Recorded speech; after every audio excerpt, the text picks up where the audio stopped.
Welcome to today's webinar entitled Preparing for Reopening, Considerations for Adjusting WIC Clinic Operations Throughout COVID-19.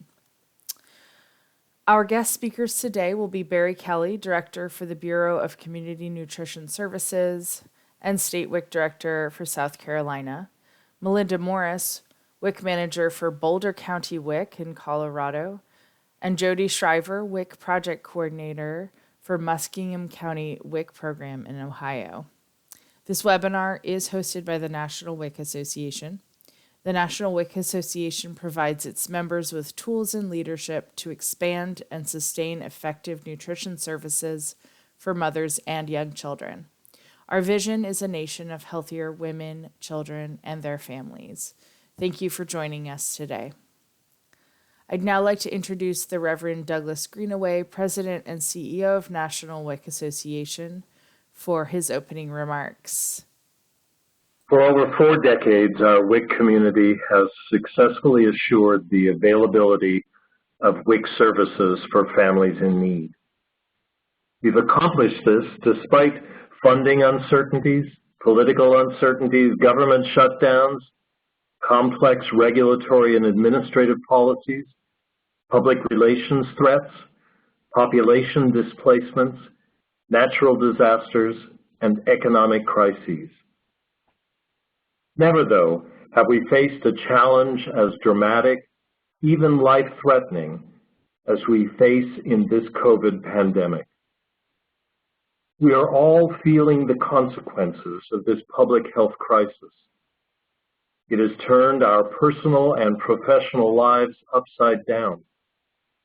It would not be extreme to say that we're all in a near constant state of grieving for what was, but is no longer.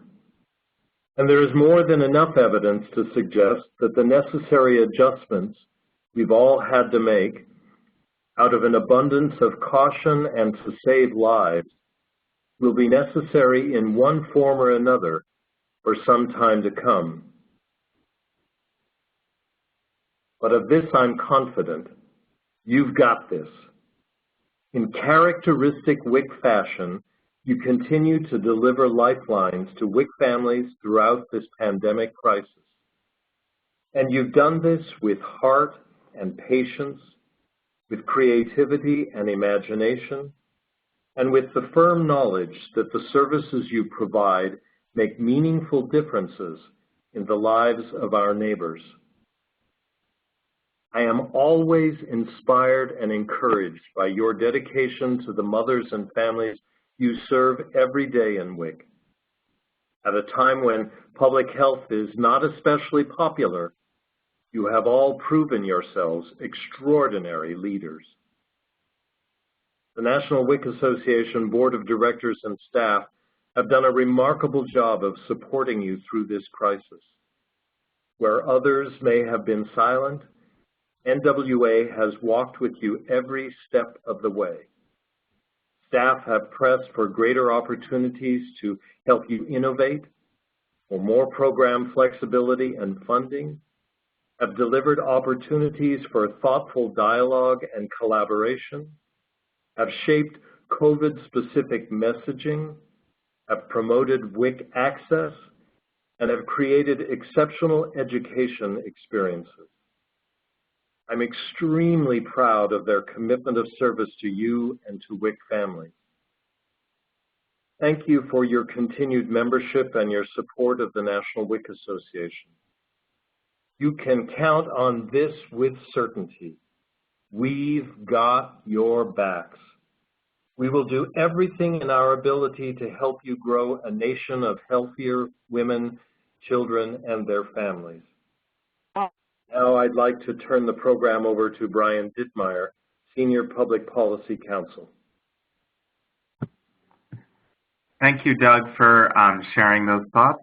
And I would like to just reiterate those sentiments with everyone. NWA staff, we are all here to support you through this very uncertain time. And we hope that this webinar can really be helpful to providing some clarity around the situation of what's happening with USDA and the the decisions that are being made here in Washington, and then also provide some insight, some ideas, and some perspective from your colleagues in different states as we all think through what it will look like for WIC to reopen and return to normal operations.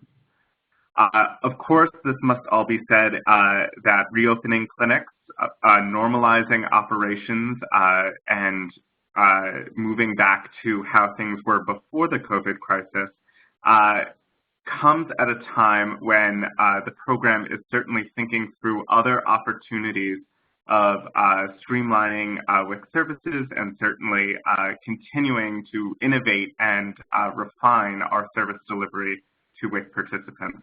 And so while we have learned a lot in the last few months, let me be clear that NWA is not only going to support you in this immediate crisis, but also to take lessons learned from these past few months and certainly work in a collaborative manner with this community to advocate for long-term positive change for the WIC program as well. To begin, I'd like to just provide a little bit of context to the waiver framework that has really enabled everyone to adapt services in this time period. For the waivers, after significant advocacy in the first few weeks of the COVID crisis, waivers were included in the Families First Act that passed through Congress and was signed on March 18th. Immediately after passage, NWA, having gained significant insight from state directors, local agency directors, and other partners in the NWA membership, sent a letter to USDA outlining specific waivers that were needed to adapt WIC services, including the ability to conduct remote certifications and remote benefit issuance, food substitutions, and solutions for the smart card or offline EBT states. USDA, under the terms of the Families First Act, has the authority to extend waivers through September 30th. However, they did not elect to do so. Waivers were initially granted through the end of May, and just over this past weekend, we have received notice that state agencies have received extensions of all approved waivers through June 30th. So as of now, that is the date we're working with.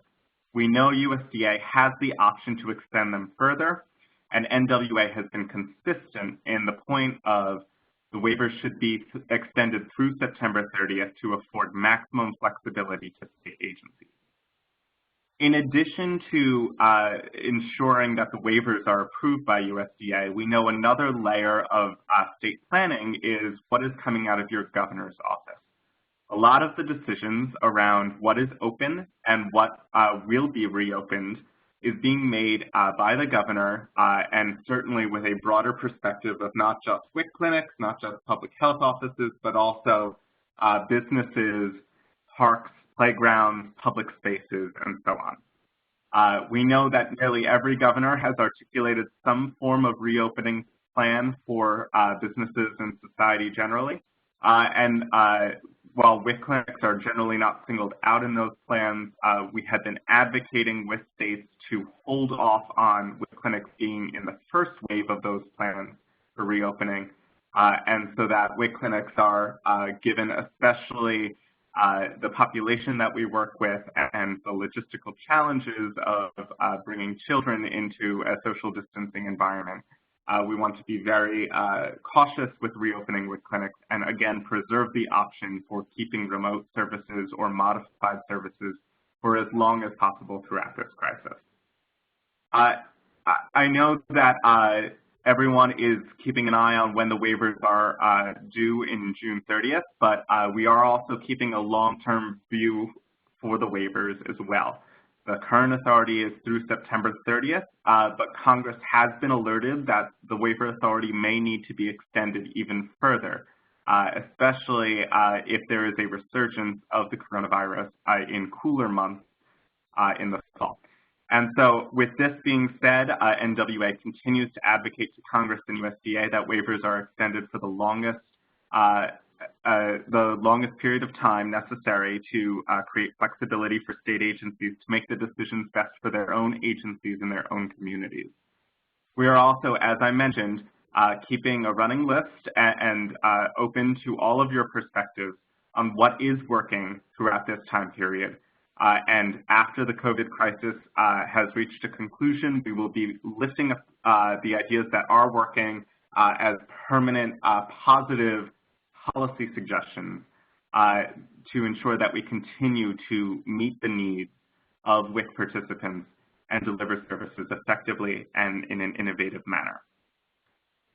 With that being said, I'd now like to introduce Barry Kelly to report on his perspective of reopening and the steps that the program in South Carolina has taken. Barry, take it away. Thank you, Brian. Sending prayers to you and your family during these challenging times. I want to thank you for the amazing work that you are doing to provide WIC services to moms and babies across the nation. I would also like to provide a big shout out to Team NWA for pulling this webinar together because we definitely need it. I want to thank the Southeast Regional Office and all WIC staff here in the great state of South Carolina for the amazing work that they're doing to provide WIC services to mom and babies during these challenging times. Next slide, please. I want to share with you some of the things that we're doing here in our great state. As Brian mentioned earlier, the governor signs an executive order which kind of directs state agencies on exactly what actions that we are going to take. South Carolina Governor McMaster began initiating a reentry plan no later than June the 1st. And this is a picture of one of our WIC family members in a WIC clinic. And as you can see, normally that would be a very busy area, but we are providing service remotely, so most of our clinics are pretty empty right now. Next slide.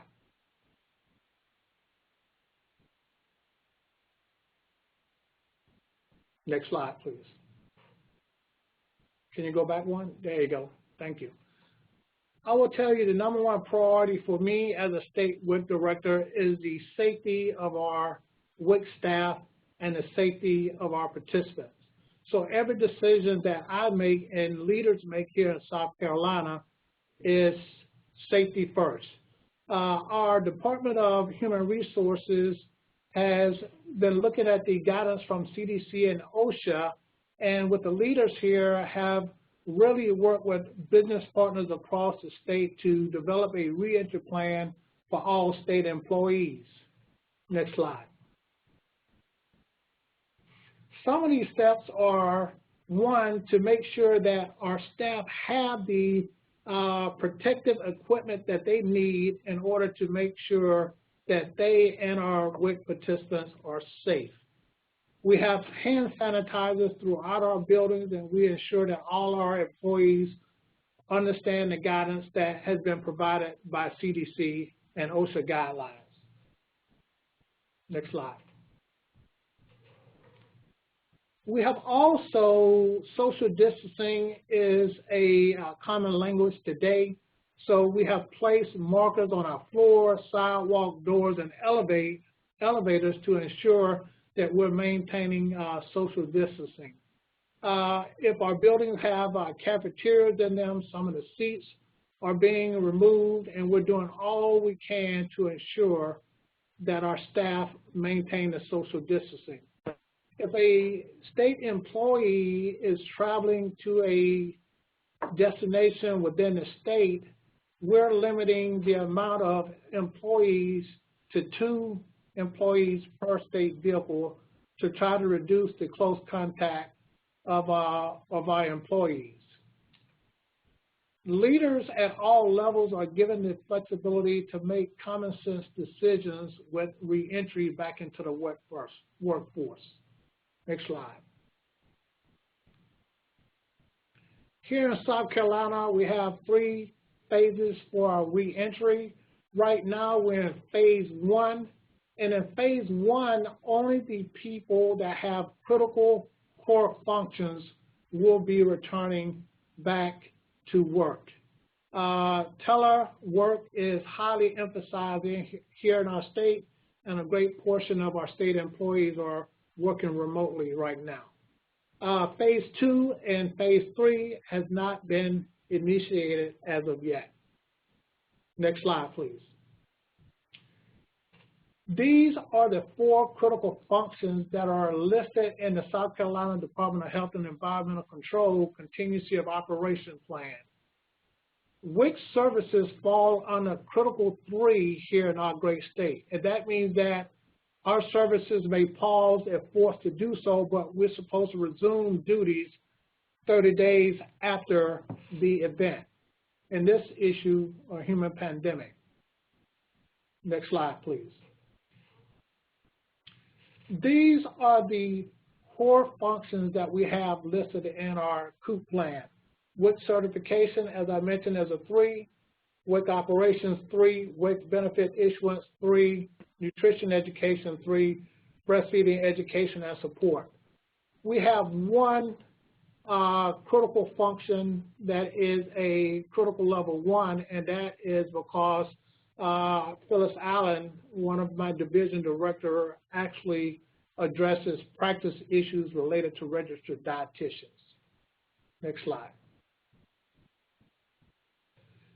This is a picture of one of the signs that are displayed on our buildings here across the state. As you can see, it has some helpful information in reference to COVID-19, and we have those posted on the buildings across the state with offices specifically. Next slide. I want to thank Mr. Taylor from the Southeast Regional Office and his amazing staff. Sandy Benton Davis have been absolutely amazing and provided outstanding customer support. These are the waivers that South Carolina has submitted with the date, and those waivers were approved in a timely manner. We have been maximizing technology to improve service delivery for the past couple of years. We transitioned to eWIC in November of 2019. We have over 50 classes web-based in English and Spanish. We have a services on wheels that can go in the community and provide on-site certification. And we have an amazing mobile app that our participants absolutely love. And Beverly did some amazing work with our team here at Central Office. And we now provide nutrition counseling over the phone, which have allowed us to transition to providing WIC services remotely starting in April, this past April. As Brian mentioned earlier, it was great news to hear that the waivers have been extended through June the 30th. I, along with, I think a lot of my peers, highly recommend that we extend those waivers through September the 30th. Schools are still out, and a lot of our WIC staff have young children at home, and so just extending those waivers is critical, I think, at this point. Next slide.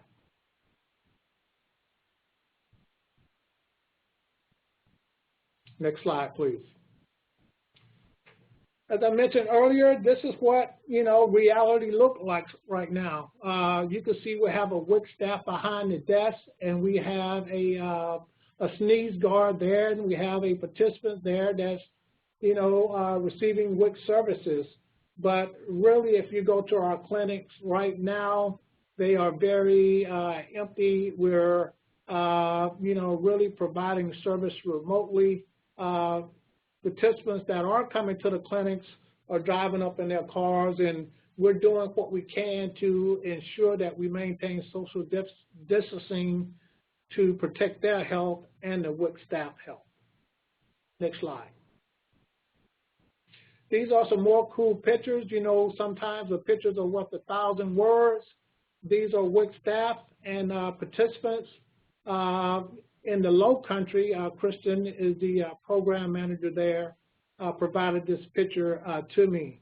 And I just want to share that I am so blessed to have an amazing team. The program managers in our great state, Betty here in the Midlands, Jessica in the Upstate, Kristen in the Low Country, and Sadna in the PD, and WIC staff, frontline staff, everyone have exceeded my expectations.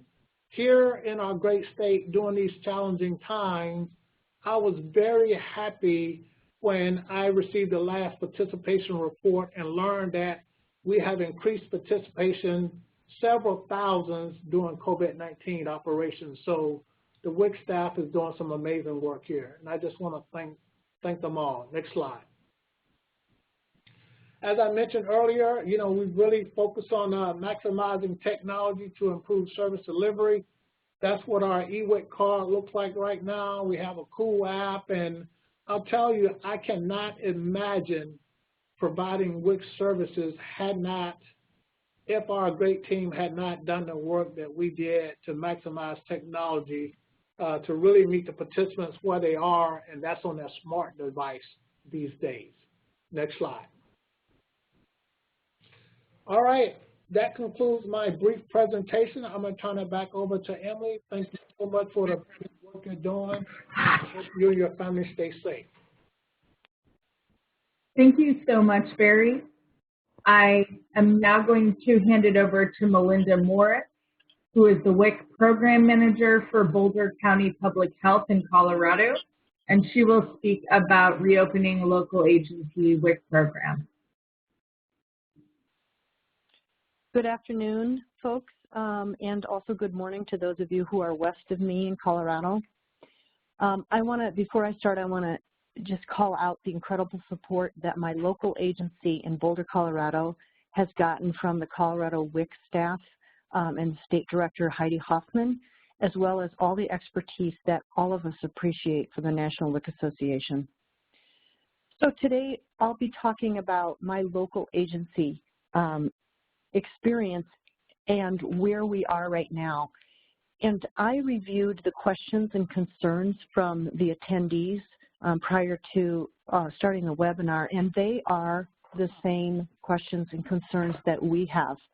It was just yesterday that we in our local agency found out about USDA extending the waivers through only the end of June. Next slide, please.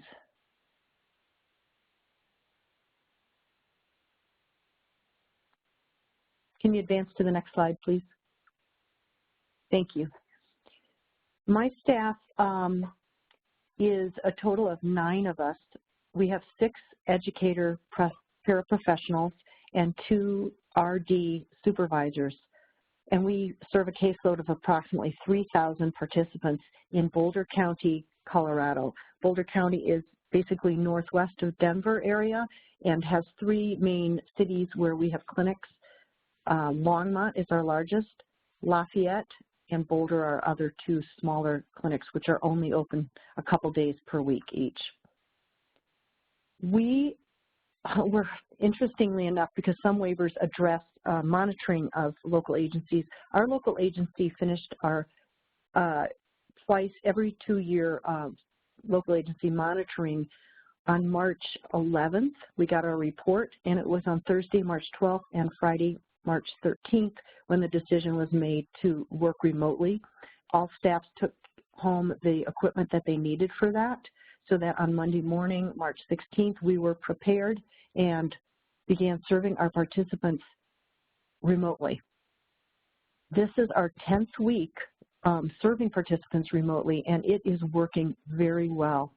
I won't take the time to address all the things that are working well because I think it's reflected in the questions and concerns in terms of what can we keep, what can we possibly keep that is helping participants as well as staff to deal with the complicated issues that have arisen during this pandemic and the need to stay safer at home.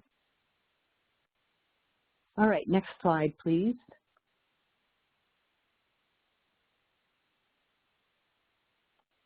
Next slide, please.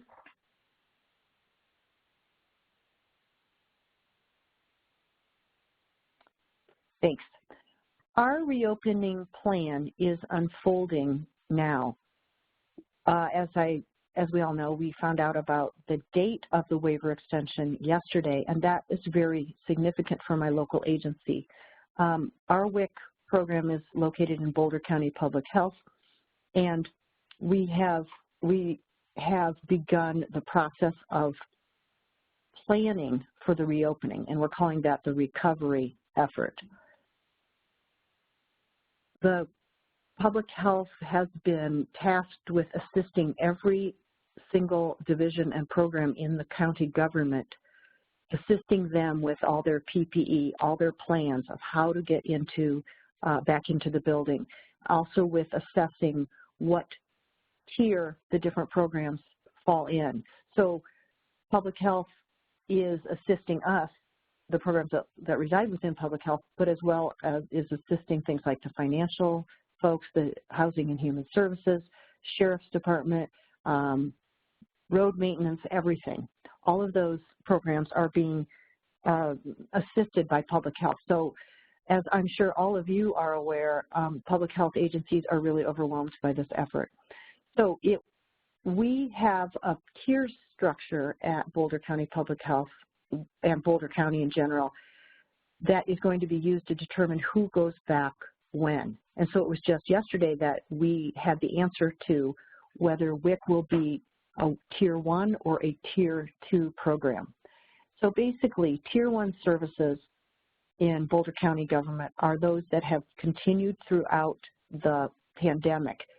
Sheriff, roads, maintenance, plows, parks and open space, et cetera, did not close as they were required to continue to work. Tier 2 services are, much like Barry mentioned, services that need to be provided in person. In our agency, we were waiting to find out whether WIC is included as a Tier 2 service. So immunizations and needle exchange are two tier services that my agency will be working and focusing on getting into the building as of June 1. We now are considered the second wave of Tier 2 services to have to go back in because we can be delayed in going back until July. So this is still unfolding really as we speak. And I had to adjust my slides, obviously, based on the news from yesterday. Tier 3 services, which is where WIC will remain during June, are services that may be better in person but can be provided remotely. Next slide. Thank you. So the main buckets that our concerns lie within are clinic location, managing the risk, and scheduling. So the news that I've gotten just in the last couple days is that our agency, because we're focusing on health equity, is going to open all the clinic locations that we have. This was a concern because many participants are unable to, if we don't have very good public transportation in some of the towns, and we're in a somewhat more rural location. So staffs were concerned that we might not be able to open our services in the places that our participants can get to. So we did find out yesterday that we will be able to do that. Our agency is going to be working with a mandate to keep no more than 50% of any staff in any space on a given day or hour. And another question that we have is, are participants going to be able to enter the building? Are they going to be waiting outdoors? There are a lot of unanswered questions that we have. The second concern area for us is managing risk. Because of our county is taking the lead on determining who goes back when, they're also going to be in charge of assessing the needs for PPE and purchasing that and putting that in place prior to the programs returning. Our staff have been really concerned about what are we going to do to protect ourselves and what are we going to do to protect participants. And we only recently learned that we are not going to have to be the ones determining the amount of equipment, the type of equipment that we need, and purchasing that. So that is a big relief to me as a local agency manager. Like Barry mentioned, our agency will be using OSHA guidelines to determine what kind of PPE we need. And so we are currently at the place for waiting to find out what our state WIC office is able to determine about what precisely can we continue to do remotely and what precisely do we have to do in person.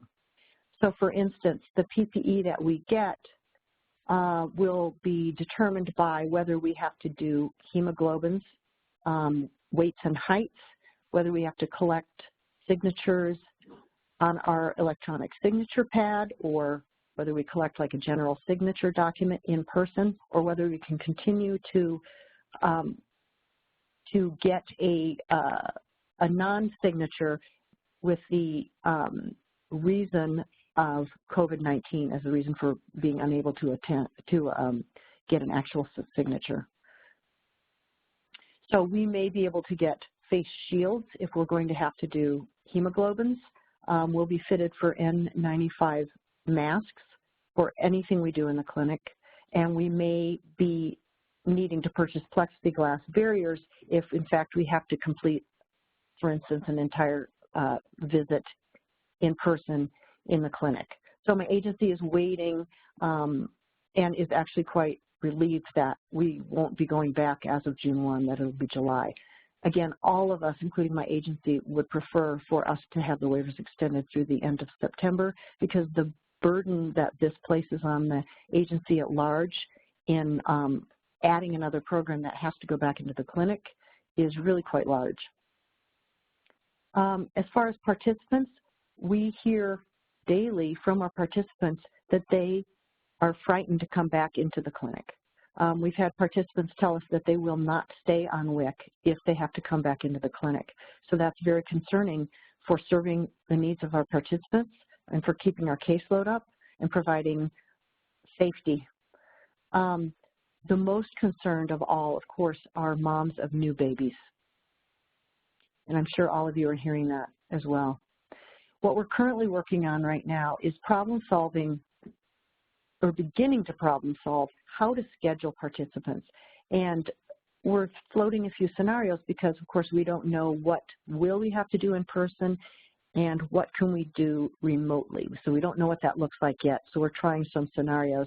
And we have been paying attention to what other agencies around the country have been doing in terms of having participants call when they arrive, doing the bare minimum of what needs to be done in person, and then, for example, completing a visit when the participant returns to their car. Excuse me. So what I've attempted to do today is just summarize where we are in this process of still working out all the details and just giving voice to what I'm sure many of you are experiencing, which is just a day-to-day change in what we do know and what we don't know, what we're sure about and what we are waiting on. So next slide, please. If you have any questions directly to me, you can email me. My information is here. And if you'd like to take a look at what our program looks like in Boulder County, you can click on the link below to take you to our Boulder County Public Health WIC website. Thank you very much. I thank you for all the work that you're doing and for attending the webinar as we all work together to figure out how to go back into the clinic in the end of June, early July. Back to Emily.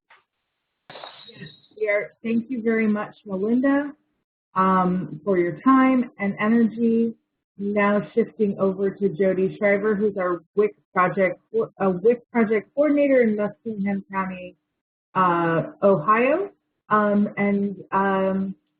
So thanks so much, Jody, and I will hand this off to you.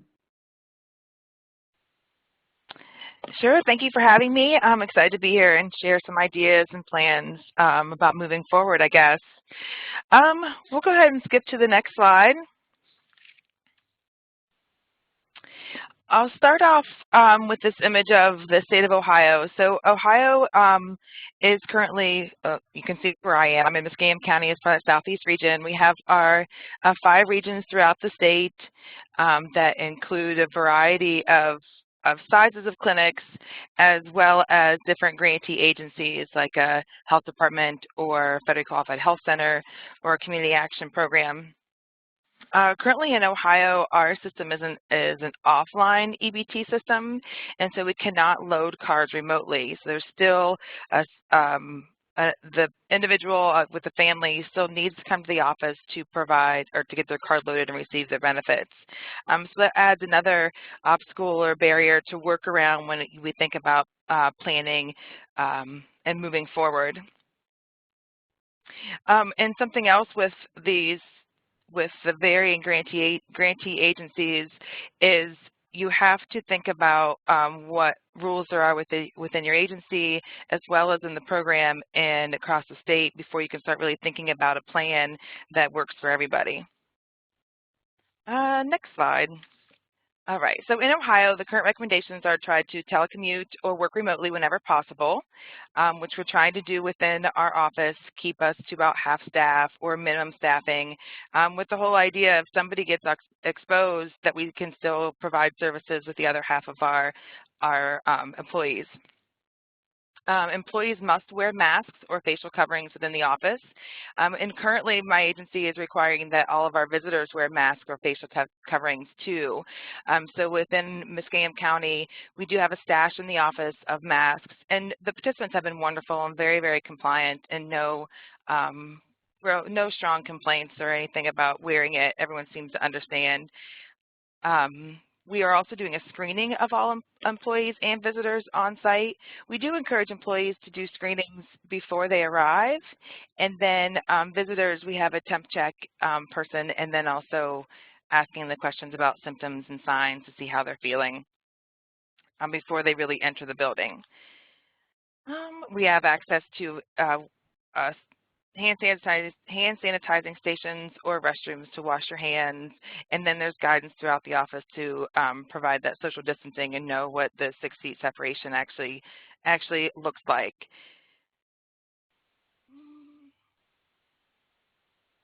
I think that's all I have on this slide. Trying to merge there, and then we can move on to our program recommendations. So we do have a tele-WIC. We have tried text-WIC. So one day all of our phones were down and we were still trying to provide services. So we started texting, but it would take almost a half day to do a full appointment because you'd have a text and then you have to wait for a response and then you'd answer the question and maybe you get a phone call in the middle. So it was a much longer process than trying to do everything over the phone, but we gave it a shot anyway. I'm super excited for the waivers to be extended for another 30 days. I did not, or at least through the month of June, I was not excited about starting to roll out plans for normalcy, I guess, in a couple of weeks. So I'm glad to see that.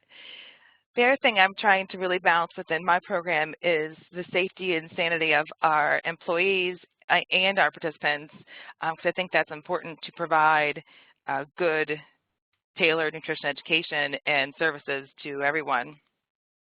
And I'd like to emphasize that WIC is a nutrition education program, and so our families still need that. We need to emphasize self-care and caring for our families through good food and making sure we're meeting those questions, because obviously, you know, the kids are still growing, their needs are going to change, their development is going to change, and so we want to make sure we're tending to those needs as well. Go ahead and move to the next slide. Trying to merge our program recommendations with our state recommendations and finding that balance between the safety and sanity of our participants and our employees, and working from that. And I'm sure you've seen a pattern so far that I really want to emphasize the safety and sanity. What good is my program if I have no families to serve or employees to serve them? And as I work through developing a plan, I really try to ask that question, am I keeping my staff and families safe and healthy? So when trying to develop a plan, and in full disclosure, I don't actually have an official plan in place for reopening or returning to normalcy, and I threw out my old plans because the waivers came in yesterday, so I thought that was super exciting and kind of gives me hope that I can get a better plan in place that I can feel more comfortable with implementing. So when I think about creating a plan and moving forward, I really like and support the idea of telecommuting when possible, having a partial staff or a minimum staff on site, and seeing who that is and what we can do with that. And then really looking for having like a soft rollout and what that looks like. So I try to set goals for my program. So, for example, if I want to maybe return to a normal or a new normal in like 6 months, maybe I have plans for an operation for 2 months, and then adjusting that for another 2 months that gets closer to normal, and then adjusting it again for another 2 months before we return to that normal. And then if we see an increases in cases, coronavirus cases in my state, then I can go back to any of those 3 stages that we've already practiced and start from that perspective again. So like an ideal stage 1 might be to continue to offer telework appointments through the summer with partial staffing, and really keep my fingers crossed for a waiver past June. Can we do like a modified teleWIC and complete applications and health histories over the phone, determine what information maybe can be emailed or faxed in terms of documentation, and then evaluate each participant individually to determine if they need a weight or a height or a hemoglobin. And then, as mentioned before, how do we get the equipment, the PPE equipment to do those services? And again, since we need to have one member of the household come to the office to get their card loaded, we can get the paperwork signed at that point, try to minimize any exposure. I like one thing I miss about what we had been, or pre-coronavirus, I guess, was seeing those families and having our eyes on the families to see the development and the improvements of the kids, and be able to say, boy, he seems to, speech is really well, or maybe it's delayed, or he walks really well, or so just looking at those elements we can't see, and I think that's kind of frustrating, and I kind of miss that. But that could be part of that modified teleWIC and stage 1 for however long we can do that. And then looking at the modified schedule or stage 2, what do you normally schedule, and how can you reduce that to match your minimum staffing and also minimize the number of people who come into the office for a visit. And looking at who needs to be seen, like, so do we see those moms and new babies? Do we see new to program families? Do we see the families that we have previously documented concerns about their safety or development? In the state of Ohio, the recommendation is to have times for your vulnerable populations, but in most cases, some of our medically fragile individuals are being monitored by a specialist or their primary care provider, so they might not be the person who needs to come to the office. We can see somebody else and keep them from coming in and being exposed to others. So that's kind of like a stage 2 or like a modified schedule, and then we can go from that to do a stage 3 of increasing it even more and maybe bringing more staff back on.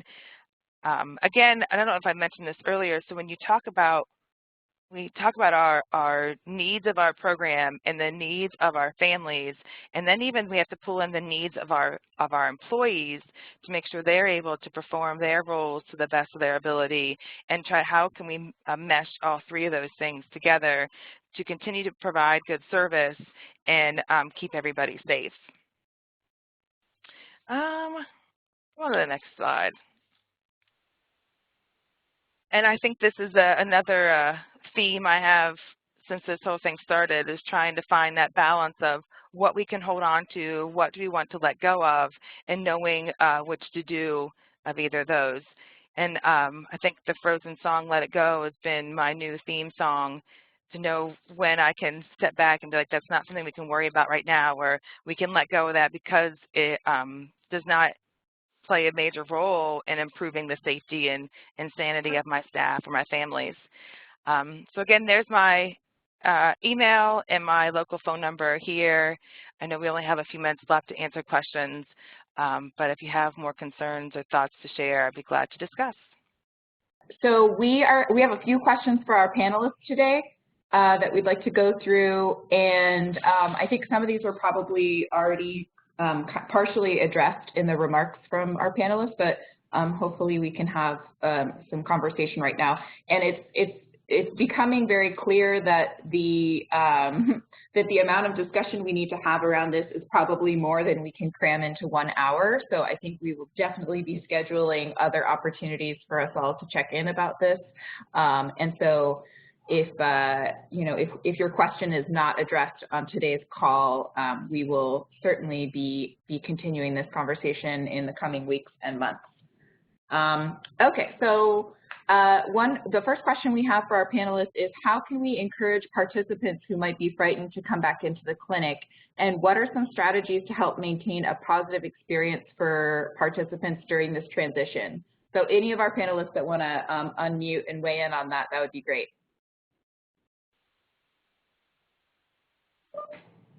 Hi, this is Barry. That's a great question. Not only are participants frightened, but staff are frightened. And so one thing that I think we could do is, we've done a lot of great work on our agency website. It has a wealth of information, frequently asked questions. Adriana Bradley, our senior consultant in charge of outreach, has done an amazing job kind of messaging things, using a lot of NWA amazing products to kind of keep participants informed. So I think messaging is key. We don't have a Facebook page for our program. The agency has different platforms there, but messaging, I think, will help considerably. Hi, this is Melinda. Yeah, I want to answer that with that. I think the thing that will eventually make our participants more comfortable coming back will be the relationships that we've established with them. We've had really good success in doing both nutrition education on the phone, but also the kind of connection that participants expect from WIC and get, being heard for the concerns they have, being kind of held in terms of having a place that seems familiar to them, which is their WIC educator, to be able to really listen to them during this difficult time and to tell them what we can do for them remotely. So in addition to what Barry said, which is that the messaging coming from our agency and our county will be very well coordinated and widespread. I think that'll be helpful, but I think it's going to come down to the connections that we make, and we'll be kind of like white glove service for the first people coming back into the clinic, and we'll talk with them and work with them around all of our apprehensions and how to negotiate that.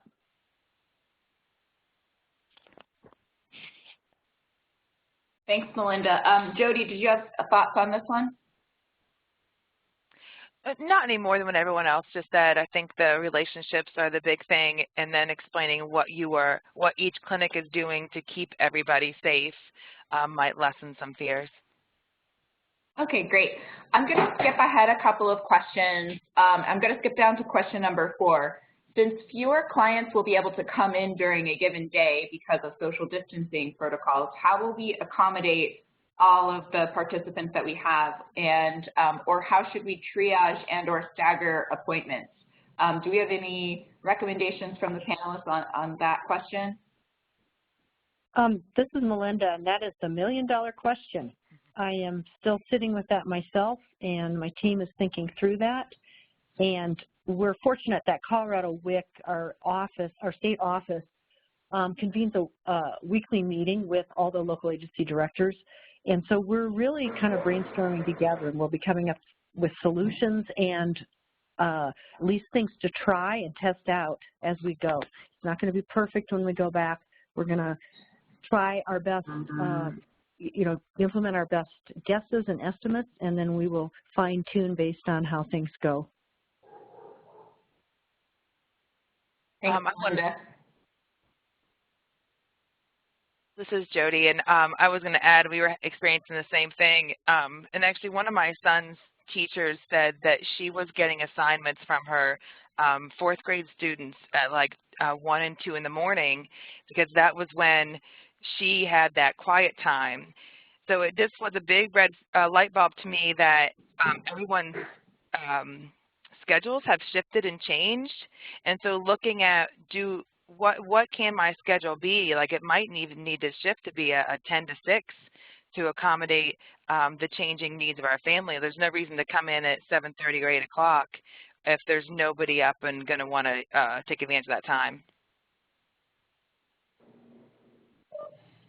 Yes, we have a central appointment here in our state. We try to give participant choices. They could come in person, they could do telenutrition, or they could over the phone, or they could do web-based training. But we've really been focusing on having different options for participants. They're pretty busy, and you know, COVID-19 is another level there. So central appointing to address appointing issues and participant choices. Great, thank you. Thank you to all our panelists for answering those questions. I am going to hand things off to Chandra and or Emily to walk through some more of the questions that we have. Hi, everyone. I'm going to take over. Thanks so much, Emily and Elizabeth. So what if curbside isn't an option? People don't have cars, too cold to wait outside. And I have one of the panelists answer that.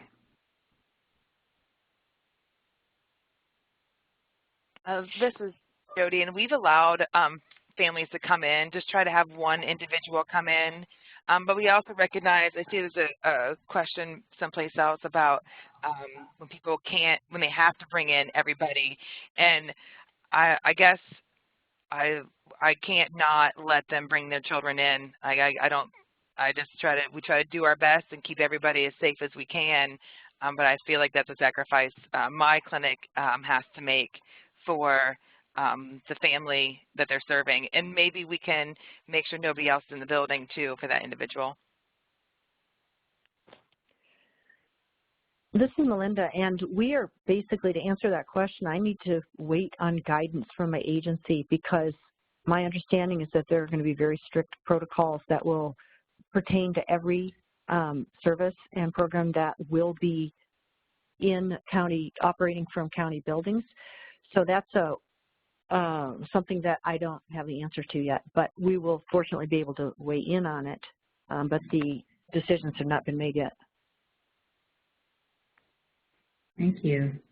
We're going to skip down to question number 9, because that is such a pertinent question right there. What would a partial reopening look like?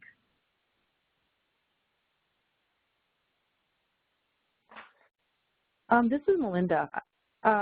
What I'm envisioning a partial reopening looking like is determining, is continuing to do remote for everything that we possibly can do. And in Colorado, that means that anyone who we have previously scheduled as needs to come in to have a wait follow-up, but it's not their recertification or mid-certification visit, we don't have to gather those anthropometric measurements until their recert or cert comes up. So those can be transitioned to phone follow-up visits like we've been doing this whole time. And like Barry said, we do that as for all the participants that we're able to do that for. It's part of normal business.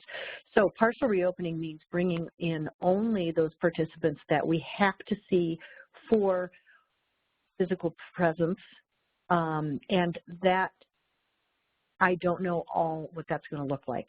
But the partial reopening is that we're just going to do the things we have to do in person, and everything else will remain remote. Yeah, for us, possibly reduce staffing, allow staff to telecommute when possible, continue remote services, and follow the guidance provided by CDC and the state and agency leadership.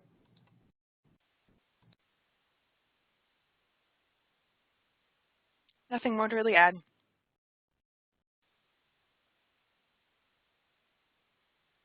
Okay. What suggestions do you have for safe breastfeeding help?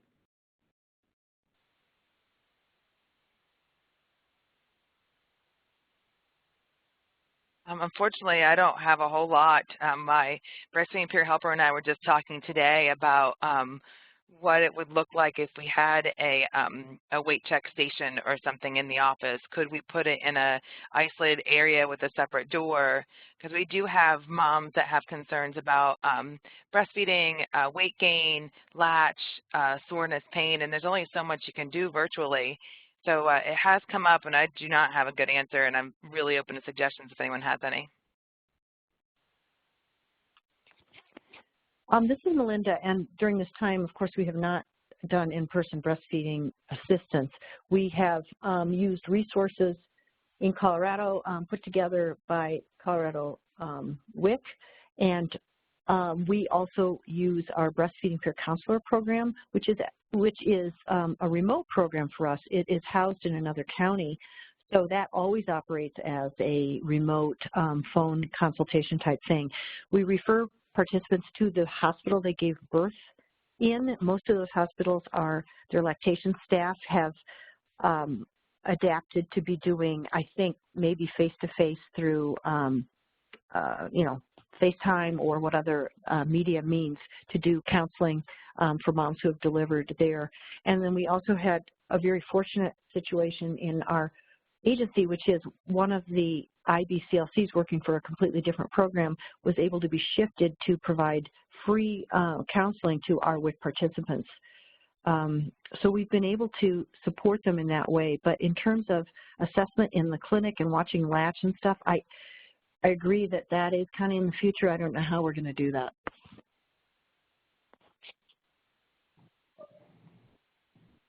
Yeah, we've been focusing on establishing memorandums of agreement with hospitals and having our peer counselors visit those hospitals when possible.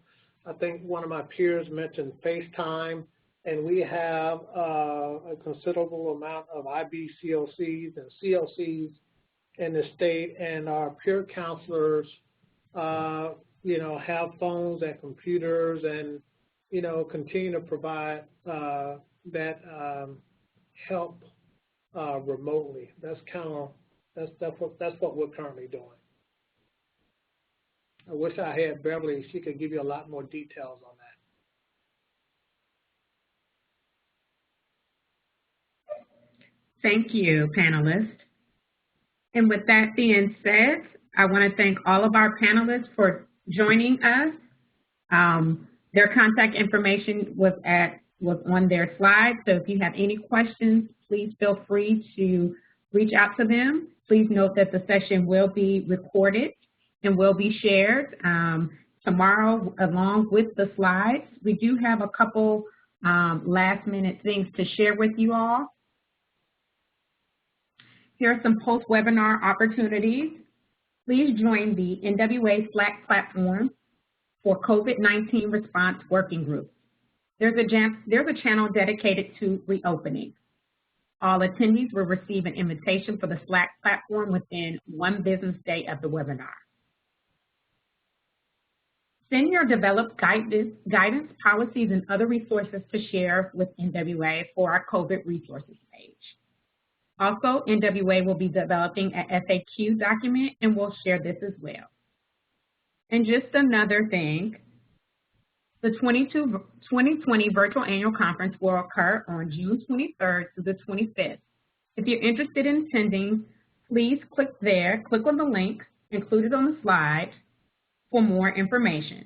If you have any questions about this webinar, please contact Emily Gilcher at egilcher@nwica.org. Again, I'd like to give a special thank you to our panelists. Thank you, Barry. Thank you, Jody. Thank you, Melinda. Thank you, I want to make sure I didn't forget anybody, Melinda, Jody, and Barry. I definitely appreciate you guys jumping on this call and sharing what you guys are doing at your clinics on the local level as well as on the state level. Thank you again. Everyone have a great day.